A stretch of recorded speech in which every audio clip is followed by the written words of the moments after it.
Hey everybody, this is Cameron from Obnoxious and Anonymous, and welcome to tonight's Watch Along. Tonight we are going to be watching episode 4 of the new season of Twin Peaks titled Brings Back Some Memories. Um, I want to thank you all for tuning in for the last 3 watch alongs. It's been wonderful having you all here. For those of you who don't know what a watch along is, I don't know why you're starting with episode 4, but hey, more power to you. Um, Basically, what a watch along is, it's not an official like commentary. It's more of I'm like rewatching the episode with all of you. You guys are checking it out. I'm watching it. I'm commenting. You guys are commenting, and we're having a discussion here. And then after the episode, we will have kind of carry the conversation a little bit further, just kind of to kind of sum up tonight. And then we will continue the conversation in the comments below. It's been wonderful all week long. I've been engaging with all of you in the comments section on a number of videos. It's so much fun, like talking Twin Peaks again, especially with people who really enjoyed the show, love the series. It's been a long time since we've actually had new episodes to talk about Twin Peaks, and so it's absolutely a joy to be doing this. I really liked the show last Sunday when I watched all 4 episodes. Greatly enjoyed it, but it's been rewatching these episodes that I'm falling in love with it, like, in the whole series again, and it's like rediscovering the passion for a lost love. It's been just so incredible to immerse myself in this world again. And what's so amazing is that the first time you see these episodes, you're kind of, like I said, your mind's blown and you're like, what is going on? And I mean, you can follow it, but it's just so like avant-garde and surreal. And it's so amazingly bizarre. And yet when you go back and you rewatch them, it's amazing how it all does make sense. Uh, Even if there's some things you don't understand, obviously with all Lynch films, there's some things you just have to just accept and, just kind of interpret it however you want to interpret it and move on. But the story does make sense. This isn't just Lynch just being surreal to be bizarre and weird and just kind of, screw with us. There's a point to all of this. And in these first 4 episodes,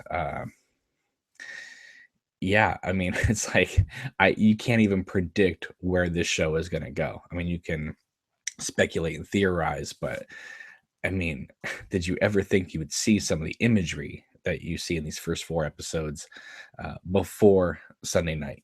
I certainly never thought I would see Agent Cooper in outer space with with a blind Asian woman who's I think she's Judy. I really do, because in Fire Walk with Me, they were going to make a sequel, and Judy was going to be Josie's sister. So I don't know. I think that's going to play because she didn't talk, and we certainly don't talk about Judy. So I think that's where that's going to come into play. I don't know. Could be wrong, but it's just what I'm kind of thinking about. Anyway, okay. Well, before we jump into this episode, there's a couple things that I want to bring up. First thing is all Twin Peaks fans on Facebook. I think that we need to completely disengage from Michael J. Anderson. Uh, I'm sure a lot of you have. Maybe some of you have been blocked by him, but people have been trolling him this week because of obviously his past attitudes towards Lynch and Jennifer Lynch and just being sometimes outrageous. I don't know if he's doing it to try to be funny or if he's just got, some serious mental health issues. I don't know. But it doesn't do us any good, and it certainly doesn't do him any good for us to be engaging with him like this. Now, I'm not saying stuff to him, but there are a lot of people calling him out this week, and he's firing back. Just want to give you a sample of some of this. One guy wrote him and said, "How does it feel to be replaced by a tree?" And Michael J. Anderson responded, "Shows how pointless and stupid that role was and is." So another person said, "So are you saying that your own role was and is stupid?" And Michael J. Anderson says, the whole goddamn thing was and is stupid. Yes. Another person said, it has brought joy to many people. Shame you feel that way. And then another person responded back, I felt more reverence for an animated tree than ever by your acting. Yeah, that's the tone that's happening right now on his page. There's another one where a woman said to him, good thing you proudly display your image with the Twin Peaks theme. Way to milk it, buddy. And Michael J. Anderson responded to a woman that he doesn't know on Facebook with, you're welcome to suck my dick if you like. Yep. Whereupon she responded back, what do you think I meant by milking it? You just keep sucking David Lynch's dick. Suckle, suckle. I mean, this is so ridiculous. But this is what's happening with the Twin Peaks fans and Michael J. Anderson on his page. It's like a living nightmare. I'd rather be trapped in that purple room, lavender room or whatever, with a blind Asian woman barking at me and me jumping through an electrical socket than read more stuff like this. So if you feel the need to engage with him, you might want to just take a breath, a step back, and be like, oh, this isn't healthy. There are so many things to be in love with in Twin Peaks, and if he doesn't want to be a part of it, that's his choice. And there was no need to troll him. I know he trolled Lynch and all that stuff, but that was in the past, and we need to just kind of let him be. Seriously, that's what I think. Just let him be. Just kind of back off. So anyway, another thing that came up is a viewer named Tiffany wrote in. Excuse me. And the other day we were talking about who could be the New York City billionaire that has this glass box. And a lot of people have been theorizing Wyndham Earle. Now, I would be totally on board with that. I think, like I said, I'd be running around the house screaming like a madman if it ended up being Wyndham Earle. One of the reasons why is because next to the couch that Sam was sitting on, there's a bonsai tree. And so people kind of have gravitated towards that. Now, I don't know how Wyndham Earle got out of the Black Lodge after literally getting his soul ripped out of him. But hey, anything's possible in the show. But there's another group of you out there who think it's Audrey. Now, at first, I was like, well, that would be an interesting way of bringing her in. But how does that play? I mean, how does she, in 25 years, come to learn about Cooper being trapped in the Black Lodge and all that kind of stuff? Well, I don't know any specifics about that, but I've had people say to me, well, it would be kind of cool that she's trying to rescue Cooper the way that he rescued her from One-Eyed Jacks. I was like, oh, that would be a good way of doing it, and that's definitely up Mark Frost's alley.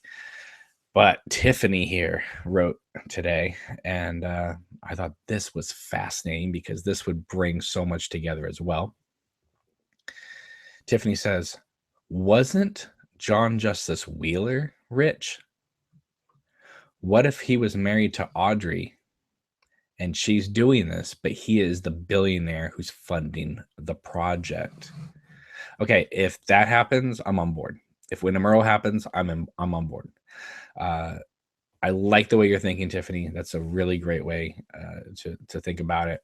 So yeah, I mean, that's another possibility. I mean, I do think it's somebody. If I was to bet right now, I would say it's probably somebody we do know. I don't think that they would introduce a whole brand new character, and we know Thomas Eckhart's dead. So, and we know Andrew Packer's dead. So it's not those two. But I do think the New York billionaire. I mean, I think it is somebody we know. I don't think it's Audrey just because her dad and her uncle Jerry are talking in the Great Northern, and they mention about a New York billionaire coming. And obviously, if it was Audrey, Ben would not be saying New York billionaire; they would be saying Audrey. So I don't know. Guess I mean, we will find out soon, I'm sure, but it's just kind of cool and fascinating. So, how are you guys doing tonight? Are you guys enjoying these watch-alongs? I've gotten some really nice comments over the week, and so that's been really wonderful. But I just want to make sure you guys are all enjoying yourselves. It's been wonderful having you all here. Sorry about the crazy times. I think I did one at 7 o'clock my time, and then the last two have been at 9:30. Sorry, my schedule is just kind of erratic sometimes, but this will be, um, the last one until I guess a week from now, right? Because this weekend they're playing episodes 3 and 4 on Showtime proper, because they leaked them early on the streamable app last weekend. So we have to wait another week until we see episode 5, but we're only going to get one episode. So until September from now on, we're going to have only one episode of Twin Peaks. So, yeah, so this won't feel like so much of a huge sprint like it did this week, having to get through 4 episodes. But some of you guys are thinking that the glass box is tied to Philip Jeffries. Leonard says he's fine with whoever they choose to be the New York billionaire as long as it isn't James. Oh, God. I don't think the way James was dressing, I don't think he's a New York billionaire. Yeah, so that's fascinating. All right. Last thing before we begin the episode. I got something in the mail today. Ordered some DVDs, so I got those as well. But I got something I really wanted in the mail today. And of course, my wife gave me just huge teasing about it. But I was like, hey, you know what? I don't have tons of this kind of stuff. So let me have a little bit of joy in my life with this kind of stuff. Anyway, here's what I got in the mail. Are you ready for this? I got these Twin Peaks action figures. I got Cooper and Laura and obviously Bob and the Log Lady. You can get these right now on Amazon. Turn it around, you get this stuff. Obviously, images we've seen a million times, but I thought this was super cool. No, I'm not taking them out of the box. Not because I want to resell it or anything like that, but I just think it's cool the way they're all lined up. But yeah, if you go on Amazon, you can definitely order these. Jorbs is saying right now, I was actually thinking when I was watching the show, I wish somebody would do a detailed commentary for these.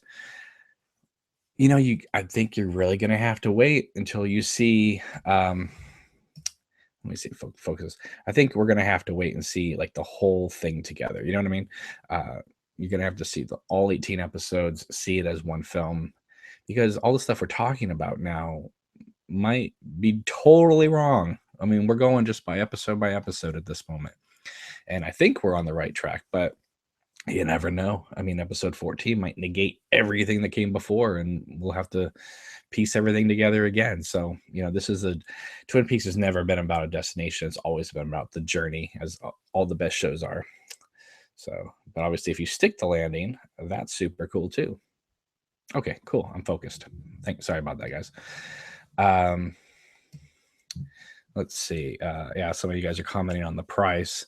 Yeah, it's not that bad, actually. And you can find them cheaper as well. But right now is the time to get it, because they're not going to make too many of these.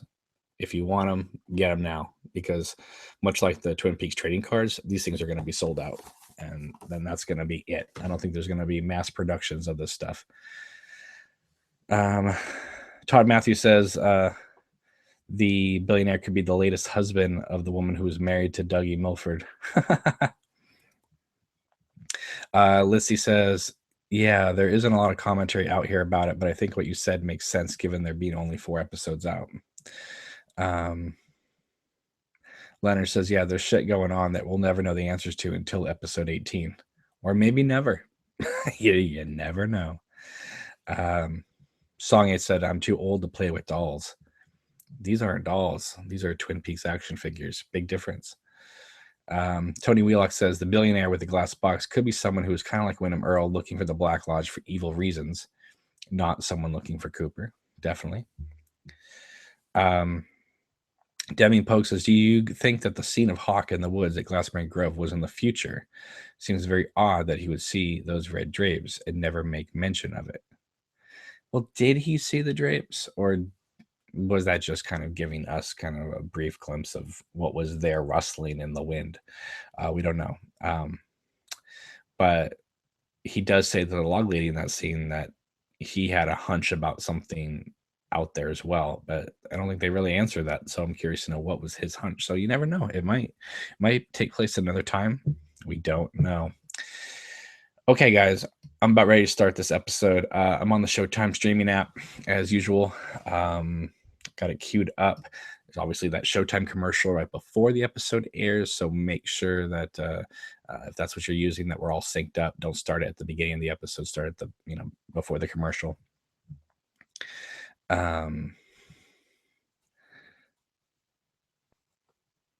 Jorb says, "What caused all these issues with Michael J. Anderson to begin with?" I have no idea. I mean, it seems like it's a money issue, and there seems like there's some just real bad blood, but from his angle to David Lynch, that's what it appears to be, and it's just escalated from here. So,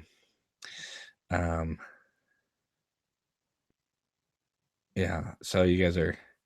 Oh yeah, Charles Manano. I want to point this out too. I don't know if this was mentioned last night, but we were talking about the portal number 3 and the portal number 15 and everything in the in that lavender scene with the blind woman, and of course, is also 315, room 315, on Cooper's Great Northern Key, and of course the infamous room 315 that in the original series, which, believe it or not, is not an actual room at the Salish Lodge, as far as I know.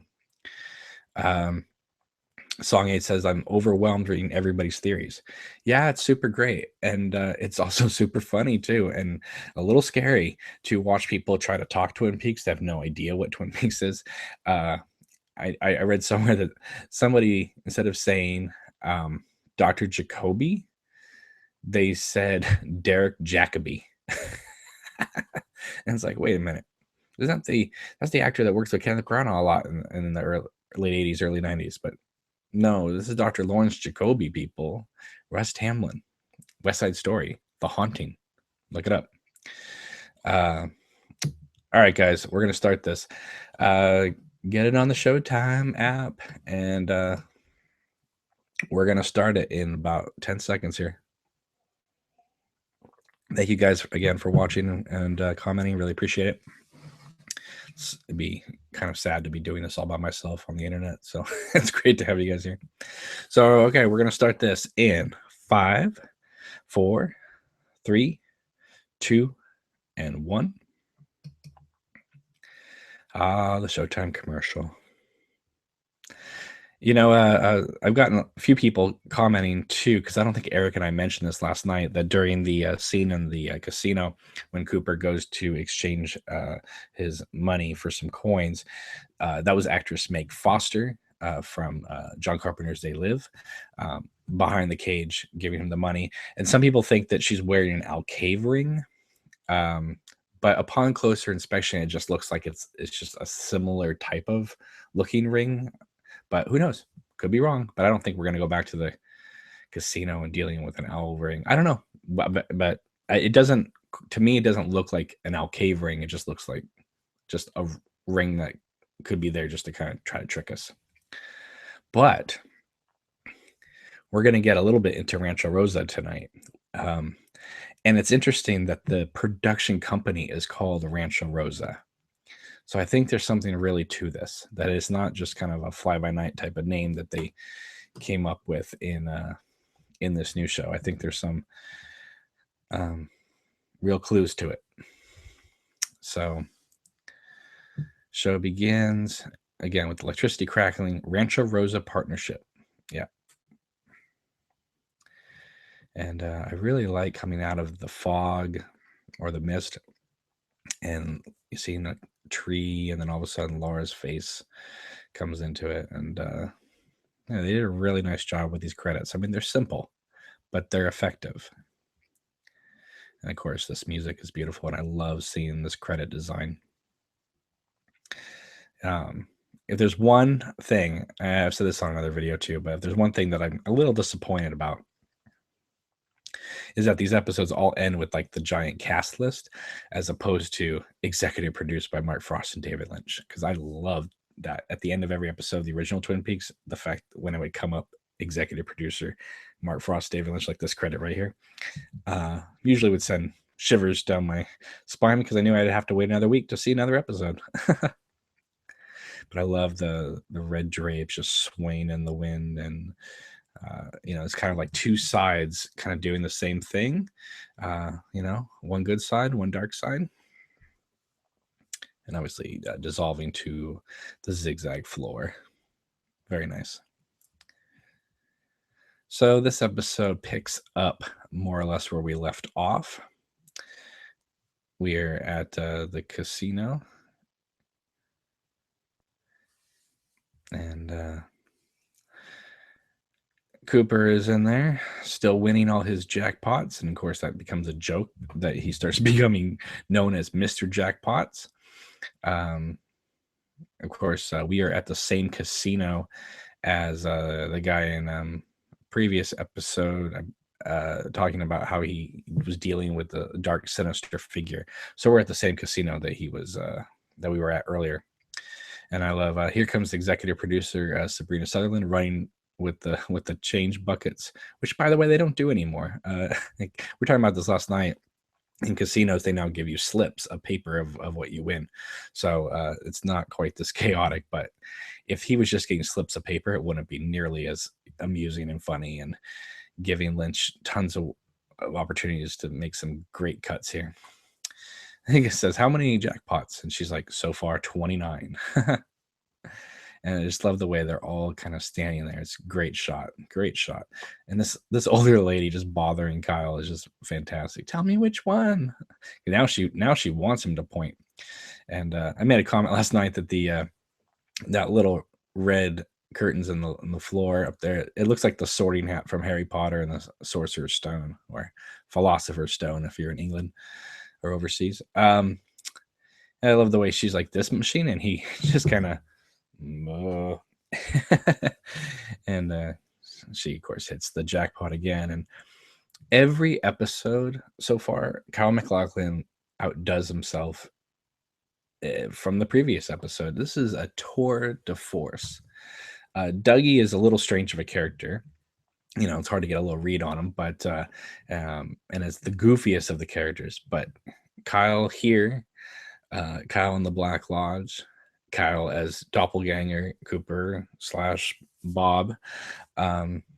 This is an incredible performance. He is going to win some major Emmys for this. Now, let's get into Ethan Suplee here, playing Bill Shaker. It's kind of a small little role. It just kind of establishes Dougie knows some people here.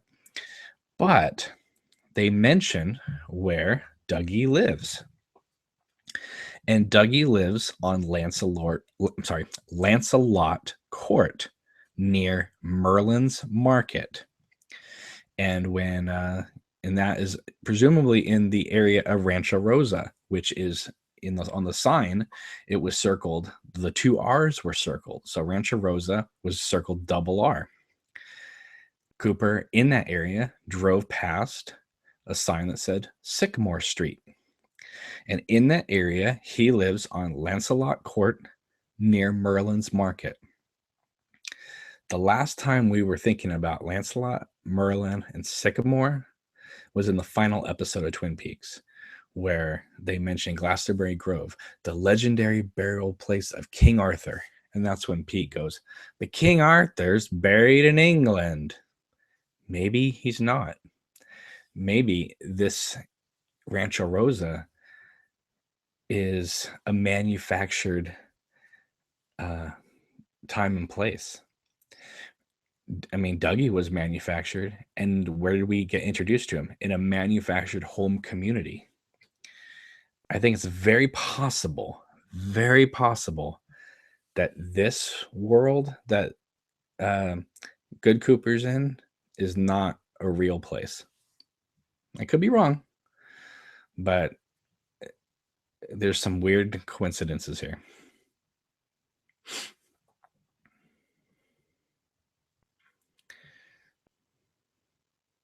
I like how all these kind of name actors come in for these small little parts, and then they disappear.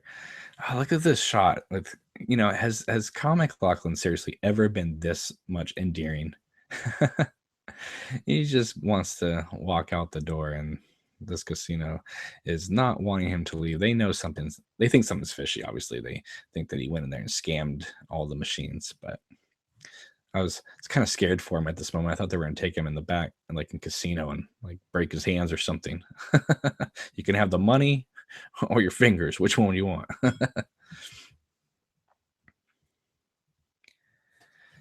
And it's kind of. I don't know what the significance of this is.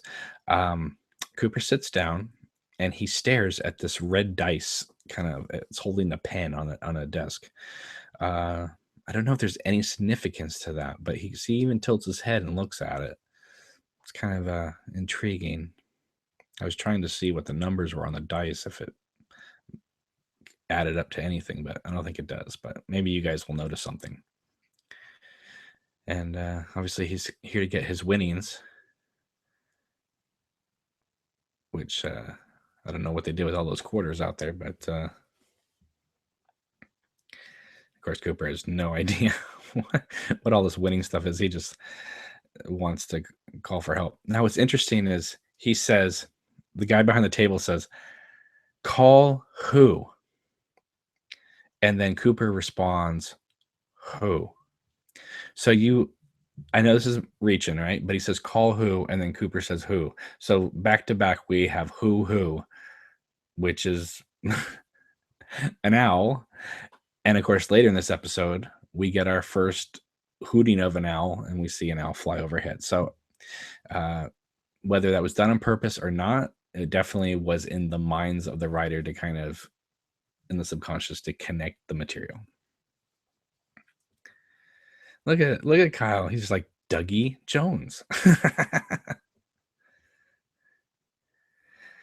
It's interesting too. The limo driver's name's Smithy.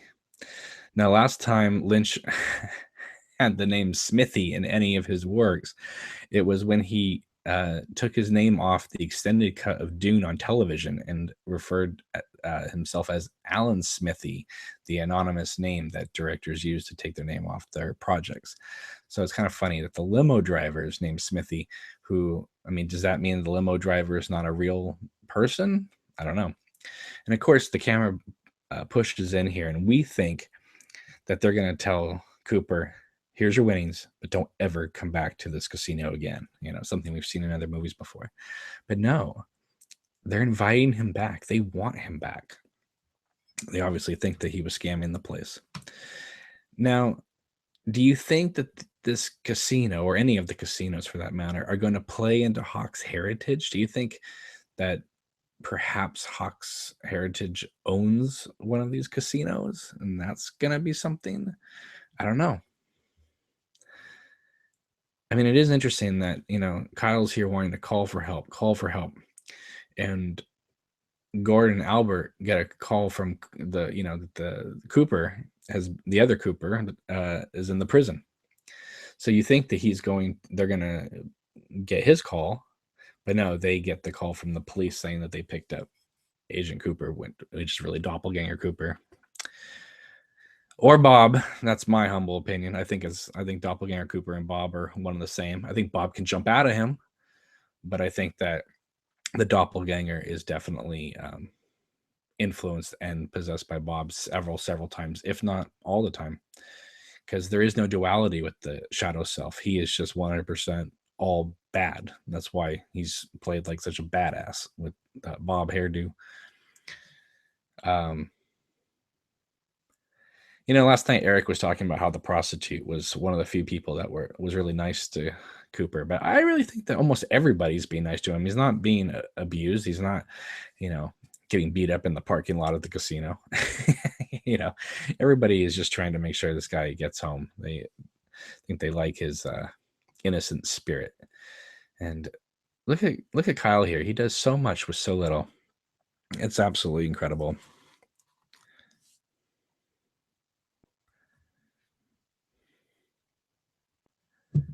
and Kyle gets out, and they just kind of like stand there for a few seconds.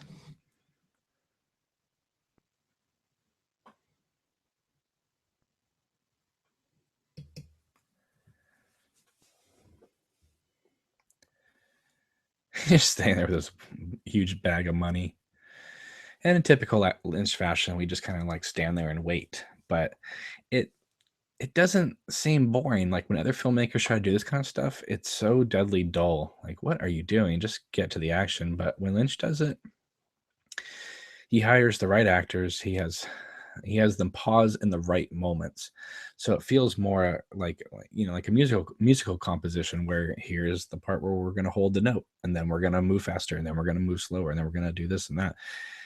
He definitely, I mean, come on, he's a master filmmaker. He knows when to do what. He's not randomly just doing things.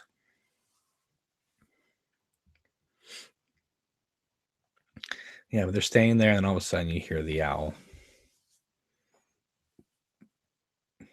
And they both look up, and we get a CGI owl just kind of flying around. And the limo driver says, "Damn, those things spook me." Look at Cooper's face. He's like, he's having like flashbacks or something. And here comes Naomi Watts.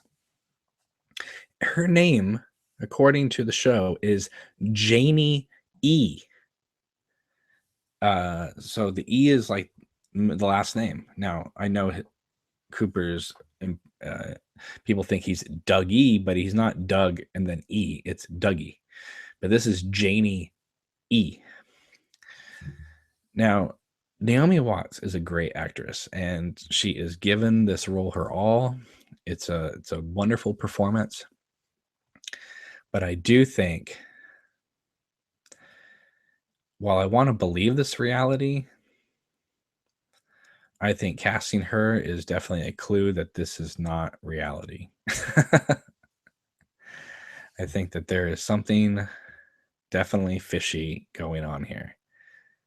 Because if Dougie was manufactured, if he isn't really a real human being, I can't see her being able to engage with him in a meaningful relationship, dating, courting, getting married, having a child potentially, unless the child was already born and she just met Dougie.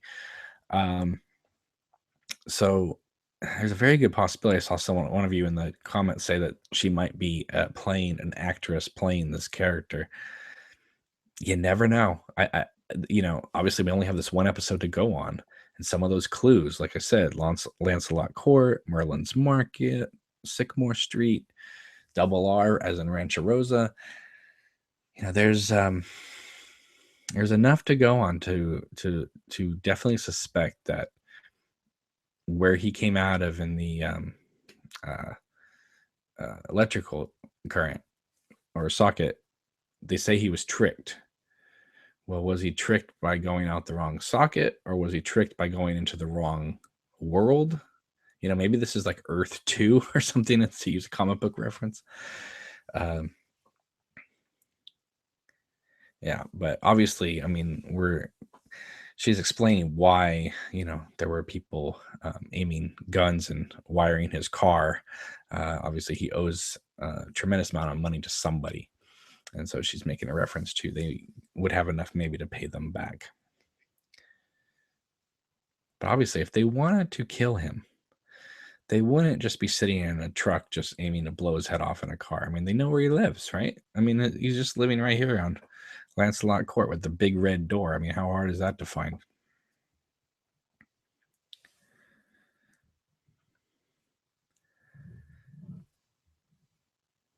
And she talks about she's going to give him a piece of her son's chocolate cake. And she's like, "I'm so glad you're home."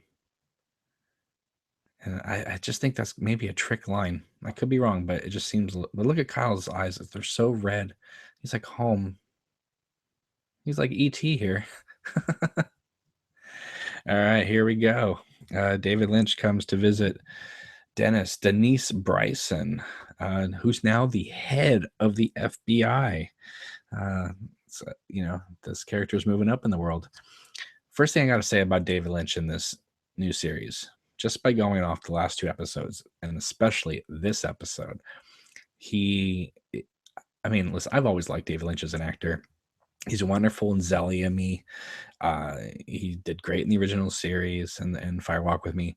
But this is the most fully functioning Gordon Cole we've ever seen for a prolonged amount of time. And David Lynch, at age 71, I think it is, he is giving a very listen, he's not like, he's still like he's not like the most professional of actors or anything like that, but he, for someone who doesn't do a lot of acting, he's giving a very layered, naturalistic performance. It's very nuanced. And he holds his own. He can hold the screen, and he's very cute and he's very funny, and it's wonderful to see.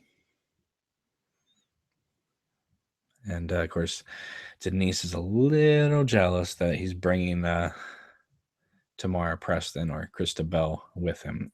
Denise wants to go, and Gordon Cole is not really wanting that to happen, even though he's totally on Denise's side and loves and cares about Denise. He needs to bring in, I guess, sultry, sexy Krista Bell into the prison. I like it where he says, "You were a confused and wild thing sometimes." And I had enough dirt on you to fill the Grand Canyon. I mean, see, Gordon's never been this kind of just forthcoming, and just, this isn't like some rushed comedy scene. This is a scene between two colleagues, you know, and it's wonderful to see. They're playing the straight, even though it is wonderfully humorous and funny. They're taking their beats. They're acting like this is a real scene and not just like rushing through it like this is some joke moment. And they're treating Denise seriously. I mean, even David Lynch talks about how I told the guys they need to mend their hearts or die or something like that.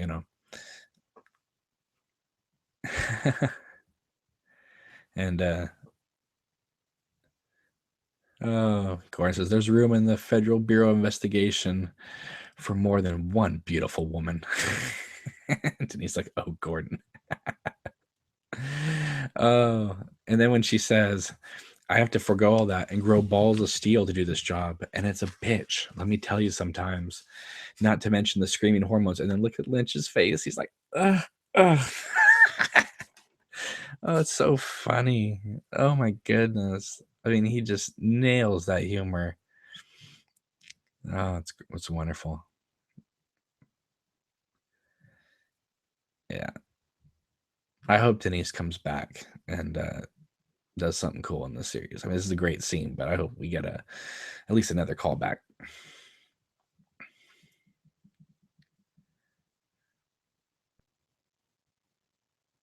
And I love the sets. I mean, they look real. They look lived in and used. One of the criticisms that we've always had about Fire Walk with Me is that some of the places, like Harold Smith's apartment and the FBI office in Fire Walk with Me, look like they were just set up that day, and there was no lived in quality. Just looked like some high school play stage. So I'm glad to see the sets are back to the way they felt in the series. Now, we talked about Rancho Rosa maybe not being a real place. Is it possible? I mean, look at this fake picture, right? That Lucy's next to. It's a picture of her, Andy, and her son, Wally. Now, the heads are completely not right. It definitely looks like cut heads, photoshopped. Now you can sit there and say, okay, they tried to make some like older photo of them, to kind of blend in Michael Cera with them. But I don't know. That's a little too fake for me. So is it possible that, because they said that Wally's birthday is on April 3rd, but the original series ended if you go by the time frame of the series, it ended in March. So how did Lucy have Wally the next month when she wasn't even showing during the Miss Twin Peaks uh, contest? So is it possible that they had a child, the child died, but maybe they didn't notify anybody, and they hired an actor or somebody like that to pose as Wally?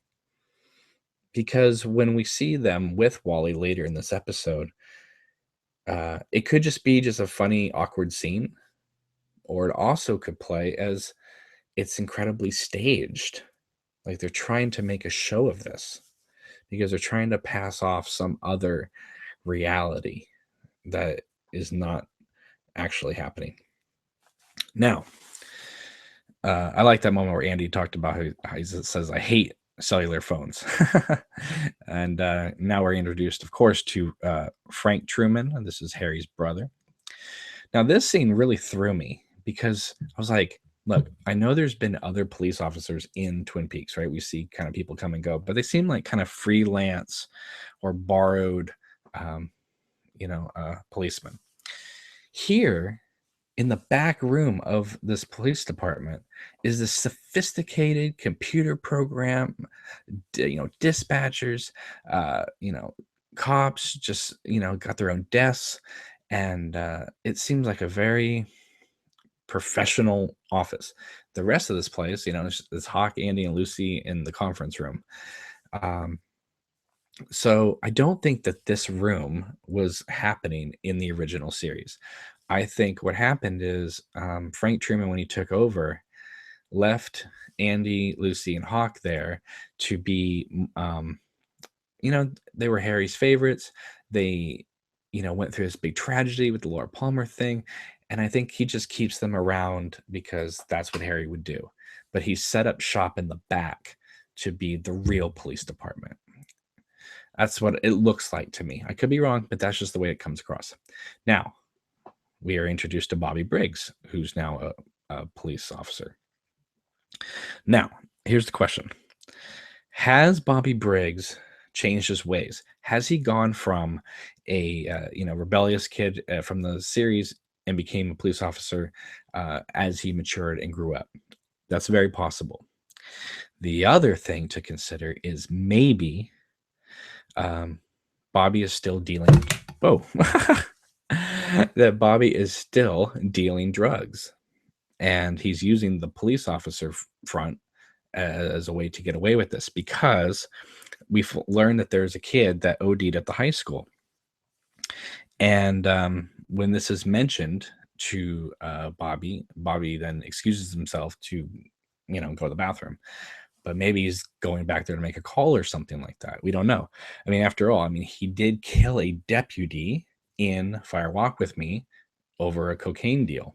So again, did he correct his ways, or is he still Bobby Briggs behind the scenes dealing drugs and all kind of thing, using the police officer thing as a front? It's interesting to consider. We just got another wonderful, nice scene with Lucy and Andy. It's very cute. And then we go into the conference room, and Hawk is talking to Frank about, obviously, he's Laura Palmer. And, on the table, you can see Laura's diary there. And looks like there's a collection of the ripped pieces right in front of it. If that's what they are. I can't really make them out, but it looks like it. Anyway, so Hawk is letting Truman know that he needs to look for something having to do with Agent Cooper. From Log Lady told him how to do it with his heritage. Truman just doesn't know what to make of this, and here comes Bubbly and Andy. And, Truman, I think, is humoring these people, but, all the other police officers just are not feeling it. they just do not seem to they don't understand why even Truman probably deals with these guys.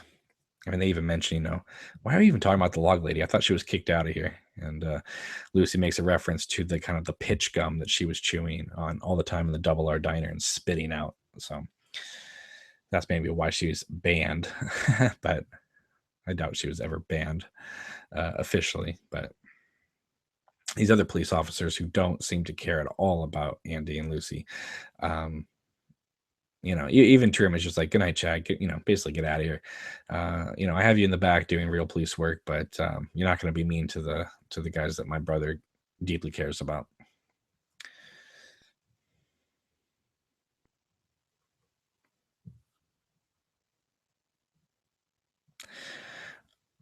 And then Bobby comes in, and all of a sudden he sees Laura Palmer's picture and starts crying. And a lot of people think this was their favorite moment of these 4 episodes, that it brought it right back to the original Twin Peaks. People looking at Laura's picture, people thinking about Laura, people crying. It's wonderful because obviously he does say this, "Guys, brings back memories." But is it possible too that since Truman was just talking about a kid that OD'd, with drugs, that maybe he's not just seeing Laura Palmer and it's reminding him of what happened back then, but he's also remembering his cocaine deals, the guy he killed in front of her. Maybe there's something similar is happening now, so it's kind of just hitting him home, like this is like a sign that he needs to change his ways. But we do see Lucy and Andy holding hands. It's very sweet. It's very cute. But when Truman was talking with Bobby out in the hallway, Bobby says that he, is looking, trying to chase the drug trail, and he said that he's searched every trail from Canada, and that's when Truman says every known trail. And he's like, yeah, yeah, yeah. So again, it may show that Bobby is doing things in his own way, maybe a little more illegally than what maybe a police officer should be doing. I mean, we'll have to wait and see, but these are the clues that we are presented with, at least in this episode. And of course, Bobby now talks about how Cooper was the last one to see his dad alive. That years and years ago, Cooper went and visited his dad, and the next day, his dad died in a fire at his station. I like this officer comes in and kind of poses at the door, like. Anyway, so their kid might be their real kid, or this could be another actor. They've named him Wally Brando, and of course they make a joke by having him dress up as Marlon Brando from The Wild One. And but if you take Wally Brando and you connect the names, you get Waldo, as in the Mina bird. So again, I think there's something at play here as well. Again, it could just be like just funky name coincidences, or this could be just one crazy timeline that Mark Frost's book hinted at. Now, I know many people had 2 ways of looking at this scene. They either thought it was absolutely genius and hilarious, or they thought this scene brought the whole show to a standstill and Michael Cera just ruined it. We all assumed that Michael Cera was going to be playing Andy and Lucy's kid, but I don't think we expected him to be portrayed like this. But the way Lucy and Andy are standing there, they're either standing there as like 2 proud parents looking on, or they look like they're staged and they're trying to really sell this when it's just not real, and Truman's just kind of accepting it. He's trying not to judge. But I do think that Michael Cera gives a wonderful performance here. It's so like over the top, and yet it works. But the reason why it's over the top is it might be, like I said, he might be playing an actor or a hired person to portray Lucy and Andy's kid. Because if he's really their kid, then they really did something interesting as parents. I don't know how he became this. I've had other people say to me, well, if he is really Lucy and Andy's kid, then he's really Dick's kid. He's actually Dick Tremaine's kid, because there's no way Andy would have this kid as his son. This must be that it was Dick Tremaine's kid, and Andy was the natural father because Lucy picked him in the second to last episode of Twin Peaks, the original series. But I do like when Michael Cera he mentions Lewis and Clark. Of course, that's a reference to the Mark Frost book, Secret History of Twin Peaks. And then he also says kind of a callback to Cooper and Doppelganger and all that stuff. He says, "My shadow is always with me and sometimes ahead." And I like that. But Robert Forster is Frank Truman. I'm so glad he's not playing Harry Truman. I know a lot of people were saying for a long time he's playing Harry Truman. Michael Onken's not in this. He's playing Harry Truman, but he's not. He's playing his brother Frank. So that's great because yes, David Lynch recast Maura Kelly to play Donna Hayward, but we don't want to see like tons of other people recast in roles of actors we already know. So I'm glad they made an adjustment and had him be a new character as opposed to just coming in and playing Harry as Truman.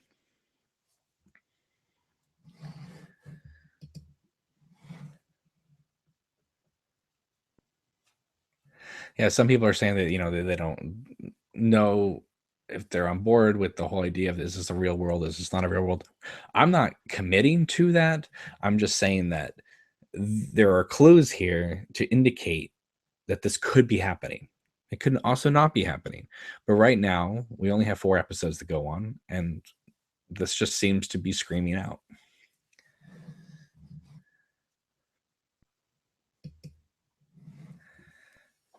When Truman, see, it just looks so forced. And I don't mean like as a scene. I mean like it's just Lucy and Andy are so trying to oversell this for whatever reason. And obviously Wally or Waldo is just milking it.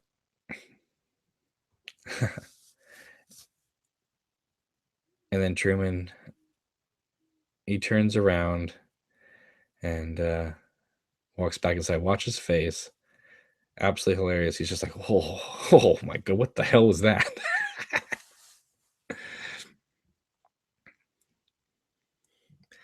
All right, so we're back on Lancelot Court, and here we are, everybody. For a long time, we kept seeing an image of Cooper in a lime green suit, and we kept thinking, okay, lime green. David Lynch released a lime green box set.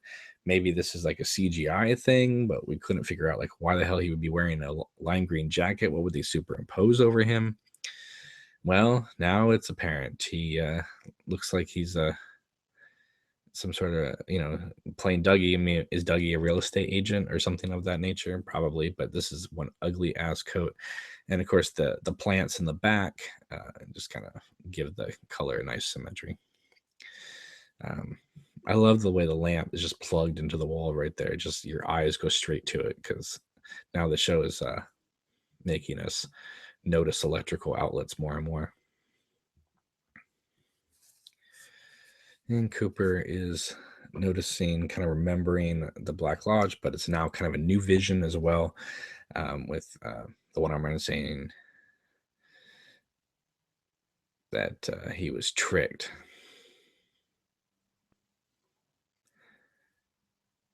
And Cooper just cannot decipher what is going on, but he's trying. He's definitely trying. The one arm man holds up the marble. I'm not too sure about this marble yet, so I haven't really given a theory on that one yet, but I'm sure it will present itself as we go on. I know some people have said, "Oh, it's Cooper. He lost his marbles," but it was Dougie that the marble came out of. And this is just beautiful comic timing by Kyle MacLachlan. When Naomi Watts comes walking in, he's like just grabbing his crotch and holding it. I was with you. It kind of, she calls him Dreamweaver. It's kind of interesting considering that Cooper always focused in on his dreams. Now, this is really funny because the idea is that this is the first time in 25 years he's peed, and that explains the facial reaction. He's like, "Oh."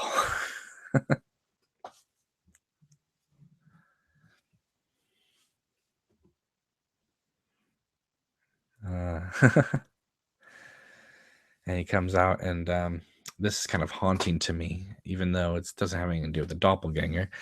Uh, just Cooper looking at himself in the mirror.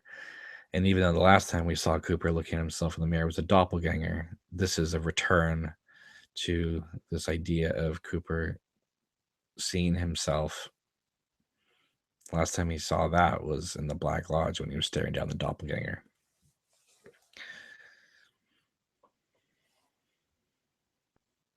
It's very good acting.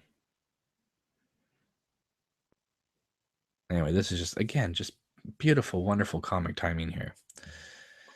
Naomi Watts is trying to get him dressed, and he's just like standing there, like, huh? I know somebody mentioned Peter Sellers being there. Yeah, I can definitely see the influence as well, if that is there. But whoever thought that Kyle could be so deadly as the doppelganger and just so wonderfully clueless and clumsy as uh, this Dale Cooper.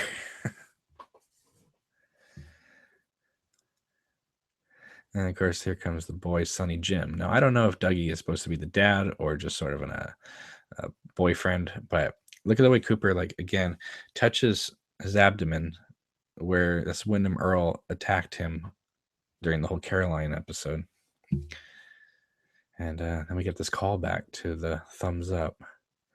And we're going to get a couple thumbs up in this episode, actually. This is the good Coopers remembering his thumbs up a little bit. We're going to get one later that's much more sinister. And it's hard to believe it's the same actor because he delivers just something so simple as a thumbs up in completely different ways.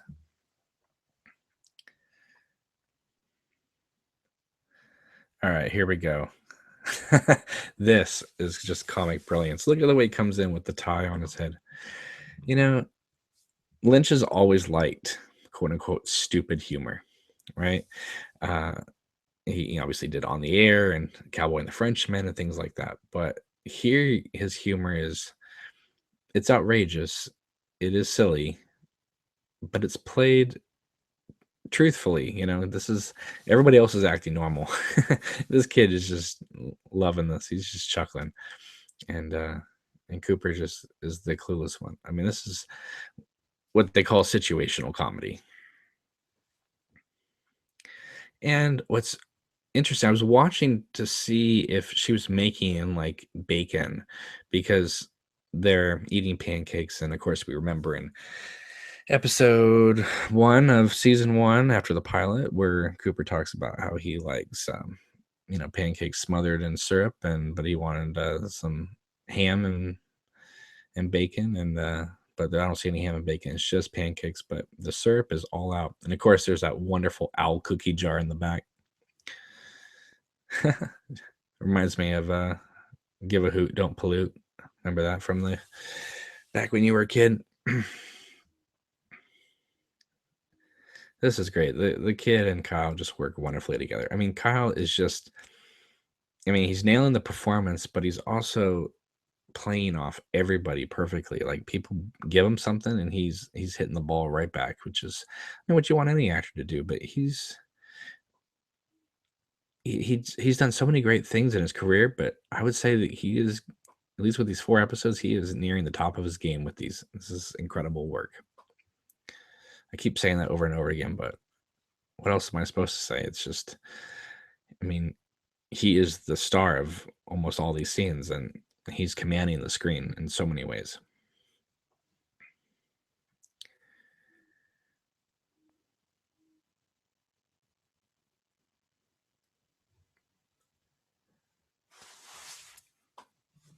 He's looking over the pancakes like, what the hell?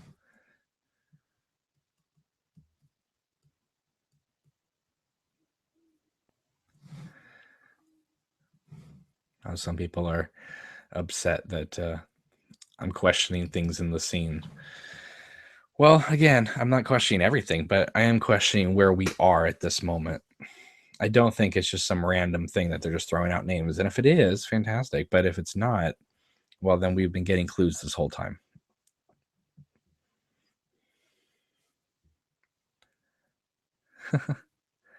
The way he eats the pancakes with the tie around his head. Oh my goodness. And he's like watching the kid eat. So he's he's he's he's ob- he's observing. And of course, this coffee moment. I love how it says "I am Dougie's coffee" in the Fire Walk with Me font. That's really cool. And the way he drinks the coffee and just completely spits it out, unlike Angela Badalamenti in Mulholland Drive. He spits it out. Look at his face. He's like, "Hi." He looks so mad. Oh, it's a fantastic scene. That's great. So, okay, we're back in South um, Dakota, and the body from the bed has gotten a hit on it from Ruth Davenport's room, where it was her head and a male's body, and the body is being hit as military authorization required. Now, it's my theory that it is Major Briggs' body because his head was floating around in space in that. So I think that it has something to do with it. Now we have David Lynch playing Gordon Cole, Miguel Ferrer showing up as Albert Rosenfield, and Christabel playing Vampira, Tamara Preston. She is just, I mean, listen, I'm not saying she's giving a bad performance, but she is hamming it up every single time she's on camera. She's like, ah, just walking around. It's just, I don't know. It's like she's in a completely different movie as everybody else, which is probably what Lynch wanted, but I don't know. To me, it just kind of stands out. Here we have a deliberately very fake, you know, car scene here. It's kind of harkening back to the 1950s movies. We have Tamara Preston sticking her head kind of against the window or out the window a little bit because they said she gets car sick. And of course, that makes you think of Doppelganger Cooper throwing up the cream corn and the oil in the last episode. That was definitely a car sick situation. Well, he wasn't car sick, but you know what I mean? He was sick in the car. But Lynch and Miguel Ferrer are just playing off each other wonderfully here. And it's so great to see them together. It's yeah, so you can totally tell it's a fake thing because they kind of skidded off the road and Krista's didn't even move. She just sat there. Oh my goodness. Anyway, it works. It's adorable, but Lynch is definitely calling attention to some of his filmmaking in this series, which is interesting. Remember this series begins with the giant in black and white, and then we went to a scene all in lavender. And at the end of this episode, we're going to have a scene entirely filmed in blue. And you're like, well, are they filming it through a window? No. Are they filming it day for night? No. Is it just because they mentioned the blue rose? Probably. Look at Christabel just walking in like, what the hell? I mean, it's like everybody else is like walking into the scene and she's like just, I don't know. She just reminds me of Vampira from those Ed Wood movies. And of course, here comes one of the greatest lines in all 4 episodes here. Where they show David Lynch the doppelganger's picture, and he says the funniest thing. Oh my goodness. Anyway, so they show real quick though. They show that when they caught Doppelganger Cooper, or Cooper as they think it is, they have the cocaine, the machine gun, and a dog's leg.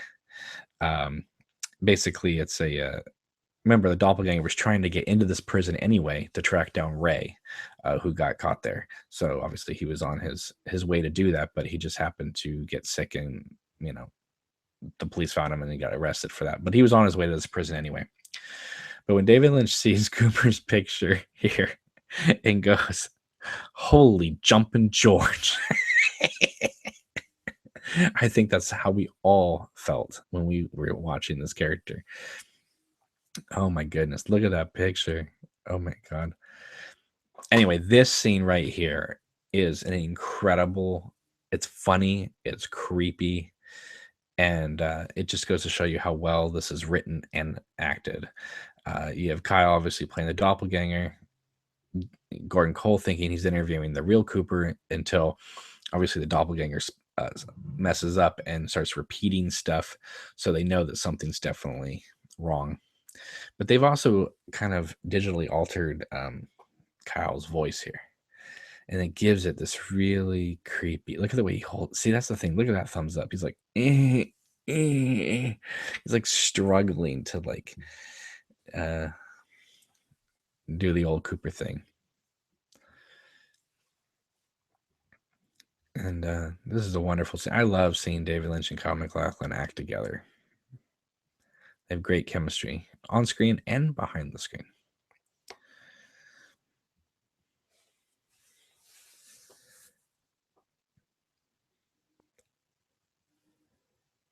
He's like, I really, really miss spending time together. uh, Albert just looks like he's about to pee his pants here. He's like, oh, I wish you were back in those flannel threads. So anyway, the doppelganger says he's been working undercover with Philip Jeffries. And of course that throws Gordon Cole. He's like, Philip Jeffries.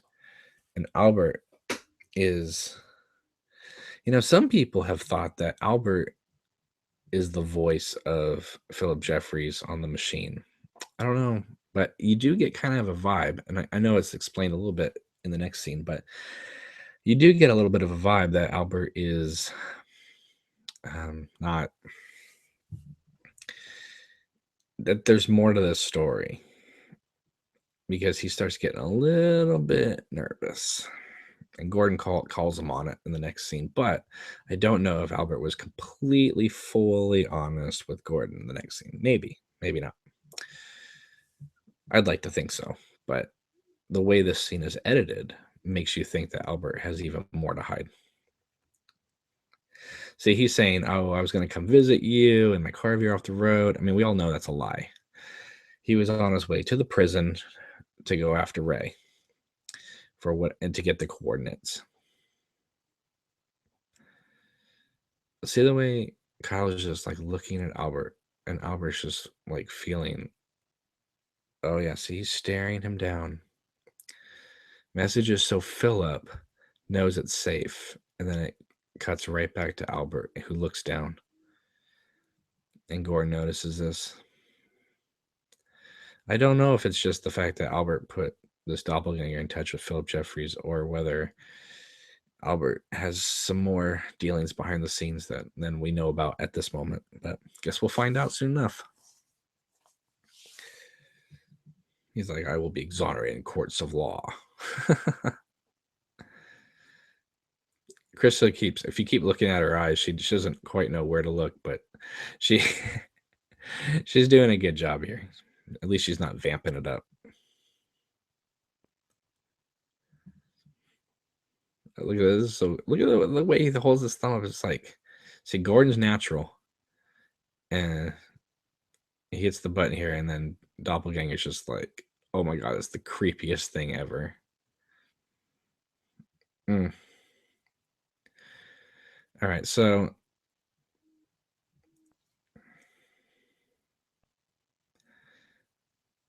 they walk out and they tell Gordon that they're going to hold him for at least 2 days. So that gives Doppelganger Cooper 2 days to go find Ray within this prison. I think that's where we're heading.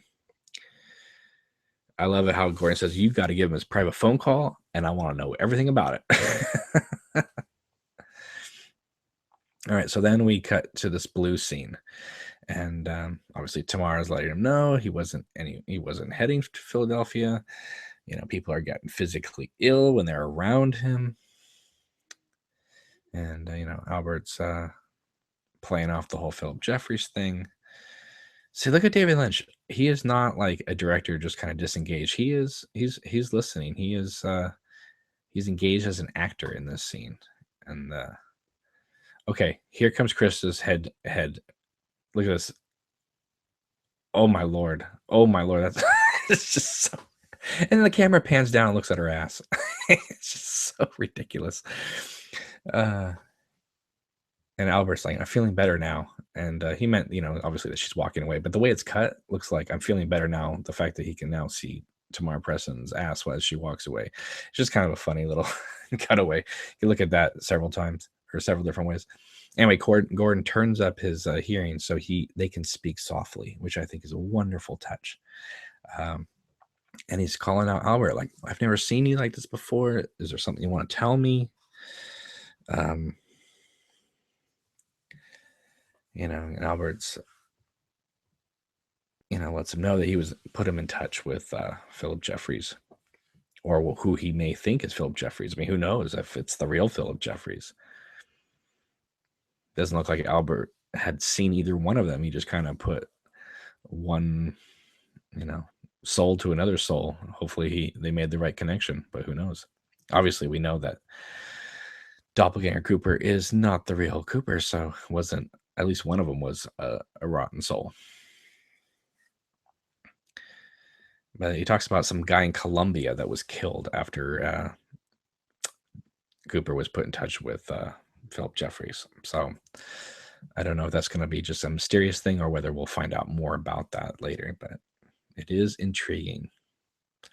David Lynch knows how to doll about the information and the mystery in such a way that whether you know or don't know, it's wonderful. It just works in such a beautiful, mysterious way. Look at the way David Lynch is like, Albert. He's just like, it's just, he holds it. He is so focused here. His direction is wonderful, but his acting is on another level here. He knows that there's something definitely off about this Cooper. This is not Dale Cooper.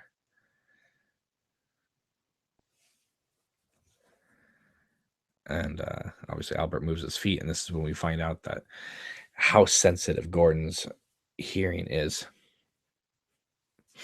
And he's like, this thing's turned up to the max, please.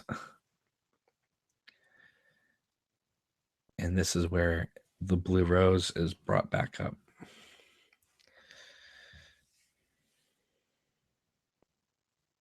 And they talk about how Doppelganger Cooper did not greet them properly.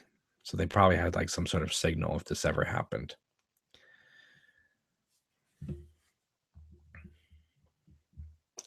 Now, David Lynch says, I don't understand the situation at all. That's probably something that a lot of people thought themselves on Sunday night when they watched all 4 episodes. But of course, when you rewatch these episodes, it really does become clear. Maybe the first initial viewing, you're like, that's interesting, or I don't understand this, I don't understand that, but it all becomes clear. I like when Albert says blue rose, and then David Lynch follows up with, it doesn't get any bluer. Now they talk about they need to come in contact with one certain person that will know for sure. And it's a her. And Albert says, I know where she drinks. And then, of course, it cuts to the Roadhouse Bar, which if you watch a lot of people's reviews for Twin Peaks, they call it the Bang Bang Bar, which always cracks me up. It's like, you're not real Twin Peaks fans if you're calling it the Bang Bang Bar. It's the Roadhouse people. Anyway, who are they talking about here? Right? Who are we going to go see? Are we going to go see Audrey? Are we going to go see Diane? Are we going to see Annie? Or are we going to go see Sarah Palmer? Now, I don't know why they would go see Sarah. They might, but it's like I can't see Gordon Cole and Albert going to visit Sarah Palmer because, this is tying in with Cooper in South Dakota, not Cooper in Twin Peaks. So Audrey, maybe this we'll find out that this is the New York billionaire with John Justice Wheeler. Maybe Diane would know if this is real Cooper or not. So that maybe this is how Laura Dern gets introduced if she is playing Diane. And Annie, we still don't have confirmation if Annie is even in this series. Or I know Heather Graham is supposedly not in this series, but we don't know if the character is not in this series or not. So I don't know. Yeah, Naomi Watts is playing Janie E. Jones. There's something up with that E. I don't know. Sounds kind of strange to me. And this episode, of course, ends with a Roadhouse performance. I'm wondering if almost every episode is going to end with a Roadhouse performance, just because I mean we're not even in the Roadhouse in this episode at all, and until the end, and it's just for a song performance. So, you know, this is a way of Lynch getting a lot of music groups that he enjoys or works with into the show, and it's a nice way to close it out. Of course, I've seen some people say, "Hey, when I make a 18-hour fan cut of this thing, I'll know, you know, I can just cut out the Roadhouse performances and be able to splice the show together as one big movie." Yeah, I guess you could do that, but it's a nice little break though. And a lot of these songs are really wonderful. I know some of these songs are stuck in your guys' heads. You can't get them out, so I can relate. Once you hear them, you can't get them out of your head. And then we end with the awesome Lynch Frost Productions, which I always loved that logo. Absolutely stunning and wonderful. So there it is, episode 4. We have one more week to go, and then we will have finally a new episode of Twin Peaks, episode 5. I don't know, I can't remember what it's called, but I'm looking forward to seeing it. So let's see what you guys have to say before we go. You guys are still talking about Michael Cera. Let's see. Sorry, the chat's going a little fast here.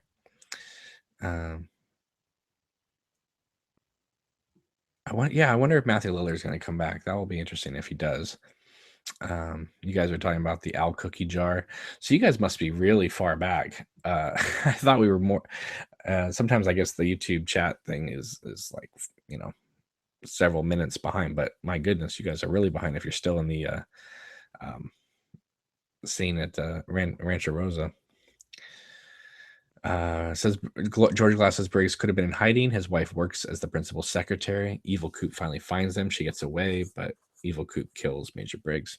Yeah, I never know.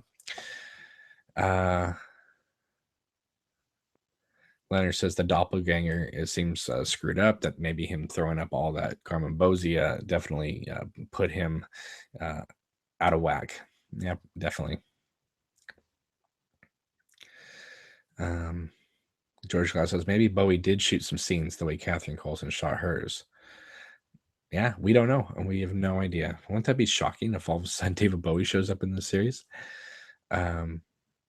Chuck Nugg says, when Jeffrey points at Coop in Fire Walk with Me and says, "Who do you think that is there?"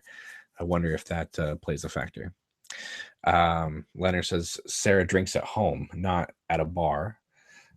Senate Kills interested to know if Heather Graham is going to be in this. We don't know. She says no, but we don't know. I mean, who knows?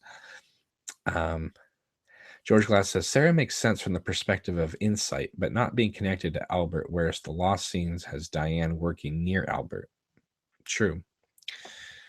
Let's see. Apparently, it's only Harry Goes who denied that David Bowie was filmed anything. And is he not a credible source? I have no idea. I mean, I'm just playing this by ear. They announced 217 names, and I'm sure there's even more people we don't even know is going to be in this series. But I'm telling you, I've seen these 4 episodes now a couple times, and they really grow on you. And I have a feeling that if you watch these episodes 8, 9 more times, they're going to be even greater. So I think your initial thing, if you watch this initially and we're like, oh, I don't know if I like this. This is weird. This is bizarre. I don't like the digital photography. Give it another try. Look at it with now that you know what the story is. Go back in, and now it's an established thing. So now go in and look for the details. Look for the little moments. Look at Kyle's acting, and you'll be amazed at the embarrassment of riches that is pouring out of these 4 episodes. We talked about last night that they played the first 2 episodes at the Cannes Film Festival, and David Lynch got a standing ovation. Imagine if they played the whole thing. Oh, wouldn't that be incredible? Sit there in a movie theater for 18 hours and watch this whole thing. That'd be incredible. Of course, everything would leak out the next minute, but hey, you know, I wouldn't be on the internet. I would stay off. But I'm so happy that Twin Peaks is back in the public consciousness, that people are talking about it, people are enjoying it and theorizing about it. You know, don't worry about all those stories that talk about how Twin Peaks is critically praised, but the viewership is totally down. I mean, there's lots of people watching this on streaming, and you know, they watch it not live, but they watch it on the Showtime apps and stuff like that. So there are a lot of people watching this, and the people who appreciate it are appreciating it. But this is never going to be like a ratings winner for the next 3 months. It's once Game of Thrones starts, not quite. I mean, it's just people are going to talk about it, but don't be surprised again if this ends up being like a season 2 situation where people are like gung ho that first night, and then as it goes on, people just start dropping. I mean, I heard that so many people were dropping that first night, and that was before episode 3 even dropped on the website. So I mean, I really don't care, except that poor ratings means that we won't go back to this town again if they wanted to do a season 4. But Showtime, obviously, I mean, they have the bragging rights. I mean, they got David Lynch and Mark Frost on board. They can basically sign whoever they want to be on their network now. So kudos to them. But I know they definitely want to make back their money, which I mean they're gonna do, right? If they release this on Blu-ray, hopefully they will. And on iTunes and Vudu and things like that. So I'm not too worried. But um, on one hand, I want people to really enjoy this and like this. And on the other hand, I'm like, if you don't like it, that's fine. There's plenty of other shows for you. It's wonderful. I'll be here enjoying this and, recording these kind of episodes and talking with all of you, and we're going to enjoy it. So that's what we're going to do. So, yeah, 4 episodes, Twin Peaks. We got 4 hours of new Twin Peaks last weekend. So crazy. But it's been so much fun doing these watch alongs with you. And, I'm going to keep these up throughout the seasons, but it'll be a lot easier because we'll only have to do 1 episode a week rather than 4 in a row. But it's definitely been wonderful just going back to down this road again and falling in love with the show. And obviously, I mean, I've always loved the show, but now there's new material. Now I can just get lost in all this wonderful new scenes. And I never thought I would see all these characters back again on the small screen.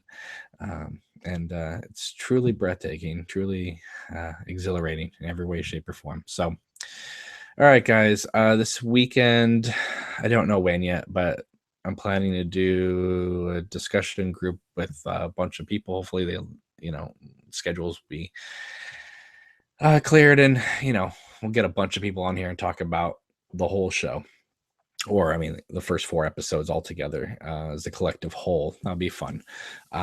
So if you don't catch it live, it'll be on the channel, obviously. And yeah, so stay tuned for that. And thank you again for watching. I know it's Friday night, and I know you guys probably have a lot of other things to do, but you guys stopped your day to take the time to watch this episode with me, and I can't thank you enough. It's absolutely wonderful being here with all of you. So you guys have a good night, and I will see you this weekend. And until then, you take care.